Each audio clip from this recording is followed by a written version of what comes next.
Hello dear students, today we are going to see direct and indirect speech of interrogative sentence. चला तर विद्यार्थी मित्रांनो, आज आपण इंटरॉगेटिव्ह सेंटेन्स मधील असा भाग लक्षात घेणार आहोत तो म्हणजे WH questions, direct and indirect speech.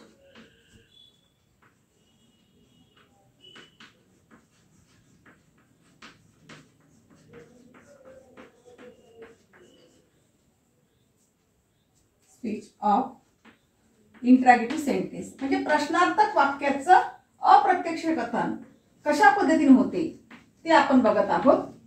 इंटरॉगेटिव्ह sentence. Let us see first sentence. She said to him commented comma मध्ये what are you doing here? What are you doing here?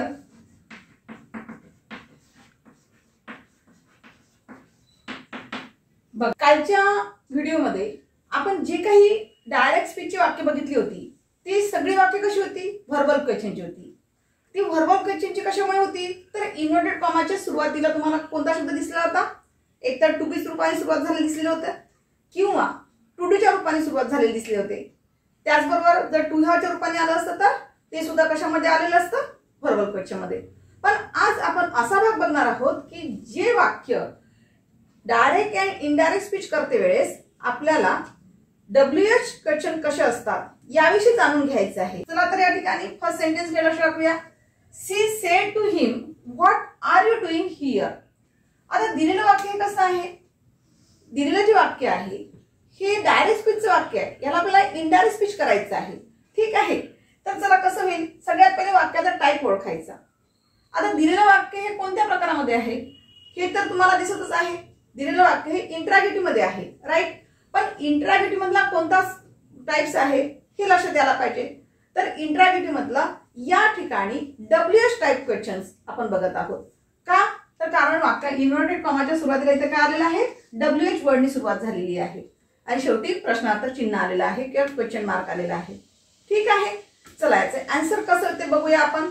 सरळ सरळ रिपोर्टेड वर्ब मध्ये जर सेड टू आलेला असेल, sed to cut करा.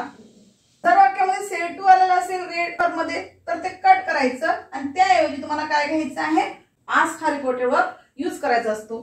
चला answer कसं होईल? शी आस्क हिम.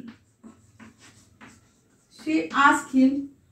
आता नेहमीप्रमाणे आपल्याला कंजेशन यूज करायचं असते, कारण रिपोर्टेड वर्ब आणि रिपोर्टिंग स्पीच ही दोन्ही पार्ट्स जे आहे सेंटेन्स मधले याला जॉईन करण्यासाठी जे कंजेशन यूज केले जाते हे आपण कालच्या व्हिडिओमध्ये कोणतं बघितलं होतं? इफ वापरलेलं होतं. पण इथे तुम्हाला जर इफ घेतलं तर त्या ठिकाणी तुमचे आन्सर काय होईल? रॉंग होईल. इथे आपल्याला इफचा वापर करता येणार नाही, तर कोणता वापर करावा लागेल? काय वापरावं लागेल आपल्याला? तर या ठिकाणी दिलेल्या वाक्यामध्ये जे काही WH वर्ड आलेला असेल तोच या ठिकाणी कंजेशन म्हणून वापरायचा असतो. मग या ठिकाणी तुम्हाला काय दिसते आहे? व्हॉट आलेला आहे. चला व्हॉटने जॉईन करा दोन पार्ट्स. तर या ठिकाणी वाक्याचे दोन भाग आपण कशामध्ये जोडत आहोत? व्हॉट मध्ये जोडत आहोत. व्हॉट कंजेशन यूज करत आहोत. त्यानंतर या वाक्यातील सब्जेक्ट बघायचा. सब्जेक्ट कोणता आलेला आहे? यू. कुणाला म्हणाली आहे ती? त्याला. म्हणजे हा जो यू आहे हा यू कुणासाठी वापरलेला आहे? या हिम साठी वापरलेला आहे. म्हणजे यू हा सब्जेक्ट झालेला आहे. तर या यूचं प्रोनाउन या ठिकाणी घ्यावं लागेल. म्हणजे यूचा बद्दल काय होईल? ही. त्यानंतर इथे टू बी फॉर्म काय आलेला आहे? आर आलेला आहे. मग आरचा पास्ट टेन्स घ्यावा लागेल आपल्याला. पण आरचा पास्ट टेन्स इथे काय होईल? बिअर. पण या ठिकाणी एक गोष्ट लक्षात घ्या, इथे हा जो सब्जेक्ट आहे हा सब्जेक्ट कसा आहे? सिंग्युलर आलेला आहे. त्यामुळे तुम्हाला इथे बिअर घेता येणार नाही. तर या ठिकाणी तुम्हाला ही समोर कोणता शब्द घ्यावा लागेल? कोणतं टू बी फॉर्म घ्यावं लागेल? वॉज घ्यावं लागेल. ठीक आहे, वॉज कसा आला लक्षात आला आहे? इथे टू बी फॉर्म आर आलेला आहे. आरचा पास्ट टेन्स काय होईल? बिअर होईल, राईट. परंतु एक गोष्ट लक्षात ठेवा, जर सब्जेक्ट सिंग्युलर आलेला असेल तर अशा वेळेस singular to be form use करायचं असते. म्हणून आपण आरचा पास्ट टेन्स काय घेतलेला इथे? वॉज घेतलेला आहे. ठीक आहे, चला त्यानंतर काय घ्यायचं? वर्ब आलेला आहे म्हणजेच डुईंग. डुईंग इथे काय आलेला आहे? हिअर. या हिअर हा जो शब्द आहे हिअर हे डायरेक्ट स्पीच मध्ये दिलेला आहे. हिअर जर आपल्याला कन्वर्ट इनटू इनडायरेक्ट स्पीच करायचं असेल तर हिअरचा बदल होत असतो, तो म्हणजे कोणता होत असतो, देअर. मी व्हिडिओमध्ये टॅब्युलर फॉर्म मध्ये टाकलेला आहे कोणत्या डायरेक्ट स्पीच मध्ये शब्दाचा बदल इनडायरेक्ट स्पीच मध्ये कशा पद्धतीने होतो तो तुम्ही व्हिडिओ बघून घ्या म्हणजे तुमच्या लक्षात येईल. त्या व्हिडिओची लिंक जी आहे ज्याच्यामध्ये डायरेक्ट स्पीच मधील जे वर्ड्स आहेत ते वर्ड्स इनडायरेक्ट मध्ये कशा पद्धतीने बदल होतो त्या संदर्भातली व्हिडिओची लिंक जी आहे ती लिंक मी डिस्क्रिप्शन मध्ये टाकत आहे. ठीक आहे, ते तुम्ही बघून घ्या. तर या ठिकाणी हिअरचा बदल काय झालेला आहे, देअर, शेवटी फुल स्टॉप. बघा आन्सर काय झालेला आहे, she asked him what he was doing there.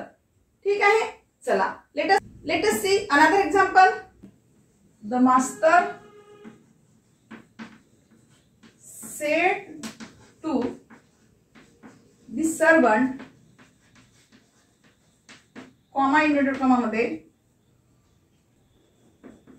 why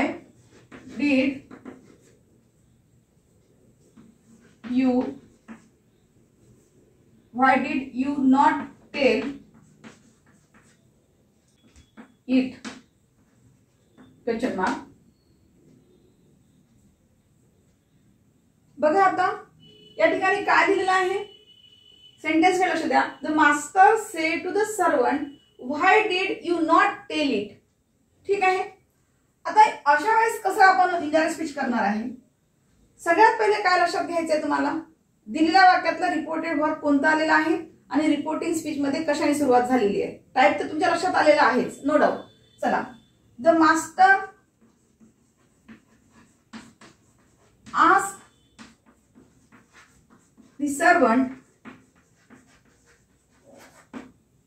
join two पार्ट्सला जॉईन करायचे आहे. तर या ठिकाणी WH वर्ड कोणता आलेला आहे, वाय. सरळ सरळ वाय घ्या. त्यानंतर सब्जेक्ट कोणता आलेला आहे, यू. यू हा सब्जेक्ट आलेला आहे, बरोबर आहे. पण हा यू पुन्हा वापरलेला आहे सर्वंट साठी. एक तर सर्वंट ही असू शकतो किंवा शी असू शकते. ठीक आहे, तर आपण हीचा वापर करूया.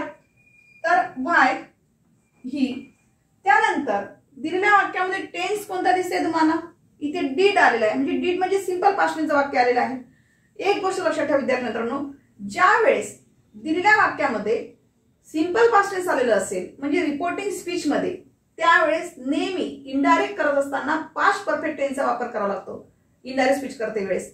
ठीक आहे, चला मग या ठिकाणी तुम्हाला पास्ट परफेक्ट टेन्स आपण अगोदरच्या व्हिडिओमध्ये शिकलेलो होतो ज्यावेळेस मी टेन्स शिकवले त्या व्हिडिओमध्ये. तर परफेक्टचा फॉर्म्युला यूज करा म्हणजे डीडचा बदल काय होईल, हॅड. कारण सब्जेक्ट नंतर काय येत असतो, हॅड प्लस V3 यायला पाहिजे. सरळ सरळ आपण हॅड घेतलेला आहे. त्यानंतर या नॉटचा बदल होईल का, नाही. नॉट ऍज इट इज आता सगळ्या. टेलचं थर्ड फॉर्म घ्यावं लागेल, काय होईल, टोल्ड. इटचा इट असा बदल होईल, शेवटी फुल स्टॉप.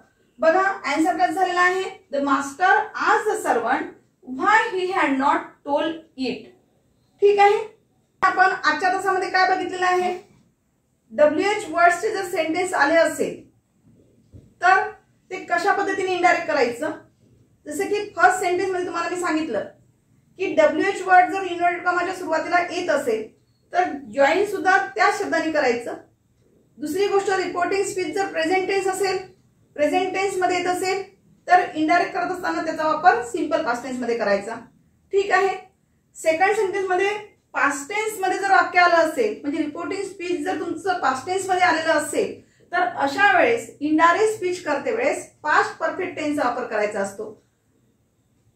ठीक आहे, in the next video see the next part of direct and indirect speech. Thank you.